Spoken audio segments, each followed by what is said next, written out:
all about teachers today. Teachers will have an opportunity to learn from each other, to gain best practices and tips to support students with exceptionalities.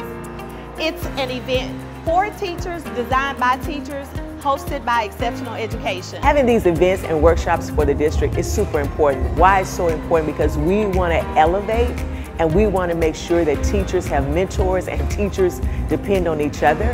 That's why it's so important, because we want to put on display, we want to shout out all of the great things that are happening in our classrooms and inside of our schools. But it's so important to shout about and to be proud of the things that we are doing in the district. I hope they leave here energized.